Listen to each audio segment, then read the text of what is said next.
how to import YouTube video in CapCut. In this video, I'm going to show you how to download YouTube videos and then import them into CapCut. This is perfect for repurposing your videos on other social media. And if this video helps you, please consider giving it a like and also subscribing to my channel because that really helps me out. So to get started, open up a browser, navigate to youtube.com, and then log into your account. Once you get logged in, go up to the top right and select your profile icon and then select YouTube Studio. Once in the YouTube Studio, select Content, and then you'll see all the videos that you've posted on YouTube.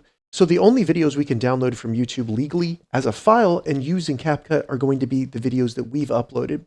So once here, find the video that you want to download, hover over it, and select the little three dots over the video, and then just select Download. It'll then open up and you can save that video to your computer.